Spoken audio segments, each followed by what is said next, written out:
নিয়োগে সুপারিশের আশায় আমার কাছে কেউ আসবেন না, বললেন সার্জিস আলম। মেধার বিপরীতে সুপারিশ গণ অভ্যুত্থানের শহীদদের রক্তের সঙ্গে প্রতারণার নামান্তর বলে মন্তব্য করেছেন জাতীয় নাগরিক পার্টির মুখ্য সংগঠক উত্তরাঞ্চল সার্জিস আলম। নিয়োগে কোনো প্রকার সুপারিশের আশায় আমার কাছে বা তার কাছে এনসিপির কোনো নেতার কাছে না যাওয়ার অনুরোধ করেছেন তিনি। আজ শুক্রবার বেলা 11:30টার দিকে নিজের ভেরিফাইড ফেসবুক পেজে এক পোস্টে এসব মন্তব্য করেন সার্জিস। এনসিপি শতাধিক স্বচ্ছ ও মেধার ভিত্তিতে নিয়োগ চায় বলেও জানিয়েছেন তিনি। ফেসবুক পোস্টে সার্জিস আলম বলেন, পঞ্চগড়ে পুলিশের কনস্টেবল পদে নিয়োগ হচ্ছে, এখন ফিটনেস পরীক্ষা চলছে, এরপর 50 মার্কের লিখিত পরীক্ষা হবে, সব শেষে 15 মার্কের ভাইবা হবে। ফিটনেস পরীক্ষায় উত্তীর্ণ হলে লিখিত এবং ভাইবার 65 মার্কের উপর নির্ভর করবে তার চাকরি হবে কিনা। অর্থাৎ এখানে রিটেন পরীক্ষা সবচেয়ে গুরুত্বপূর্ণ। যে রিটেনে যত ভালো করবে তার চাকরি পাওয়ার সম্ভাবনা তত বেশি। গতবার প্রায় 500+ পরীক্ষার্থী ফিটনেসে উত্তীর্ণ হয়ে রিটেন এবং ভাইবা দিয়েছিল। এর মধ্যে ফাইনালি 28 জন নিয়োগ পেয়েছিল। ভাইবায় মোটামুটি বেসিক জ্ঞান থাকলে 15 এর মধ্যে 7 থেকে 8 এমনিতেই পায়।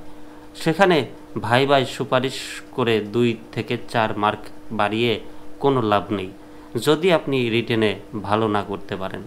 যেহেতু রিটেনে ভাইবার 3 গুণ মার্কস রয়েছে, তাই যদি আপনি পুলিশের কনস্টেবল হতে চান তাহলে লিখিত পরীক্ষার প্রস্তুতি ভালোভাবে নিন। তিনি আরও বলেন, এবার সবচেয়ে গুরুত্বপূর্ণ কথায় আসি, নিয়োগ বাণিজ্য।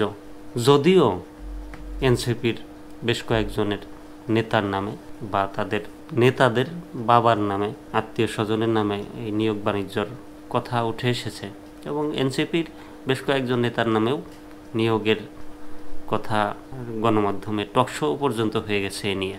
তো যাই হোক, সেগুলো এখন হয়তোবা নাই সামনে, সে বিষয় নিয়ে আলোচনাও না করি। ফিটনেস পরীক্ষায় উত্তীর্ণ হলেই রিটেন ভাইবার প্রিপারেশন বাদ দিয়ে বিভিন্ন রাজনৈতিক দলের নেতা বা সমন্বয়কদের পেছনে দৌড়ানো বন্ধ করুন। জেলা পুলিশ পঞ্চগড় নিশ্চিত করেছে, পঞ্চগড়ে শতভাগ মেধার ভিত্তিতে নিয়োগ হবে, কোনো ধরনের সুপারিশ গ্রহণ করা হবে না। আচ্ছা, আমরা কিন্তু বিগত সরকারের আমলে দেখছি যে চাকরি দেওয়ার পরে, পুলিশের চাকরি দেওয়ার পরে বা বিভিন্ন সংস্থায় চাকরি দেওয়ার পরে তারা এই নিয়ে আবার বিজ্ঞাপন প্রচার করতো যে আমরা ঘুষ ছাড়া চাকরি পাইছি, 1 টাকাও ছাড়া, শুধু ফর্ম ফিল আপের জন্য। তো যেখানে সেই সংস্থায় ঘুষ ছাড়া চাকরি হয় না বা হয় বিধায় কিন্তু প্রচার করতে হয়েছে যে আমরা টাকা ছাড়া চাকরি পাইছি। কি বলে, মানুষের মধ্যে একটা বিশ্বাস জন্মেছে যে সব চাকরি মনে হয়, পুলিশের চাকরি মনে হয় ঘুষ ছাড়া হয় না। সেই জায়গাটা ক্লিয়ার করার জন্যই কি এমন বিজ্ঞাপনের ব্যবস্থা করা হতো কিনা জানতে চায় বাংলার মানুষ। এনসিপির এই নেতা বলেন, কোটা না মেধা এই স্লোগান দিয়ে একটা অভ্যুত্থান হয়েছে, 1,500-এর অধিক মানুষ জীবন দিয়েছে, 1.5 লাখের অধিক মানুষ রক্ত দিয়েছে।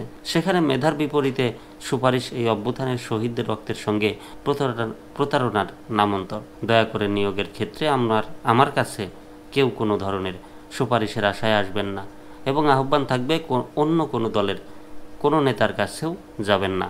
বরং আমরা চাইব বাংলাদেশ পুলিশ শতভাগ স্বচ্ছ নিয়োগ প্রক্রিয়া অনুসরণ করবে এবং সব রাজনৈতিক দলের নেতারা আমরা সেখানে সহযোগিতা করব, মেধায় জয় নিশ্চিত করব।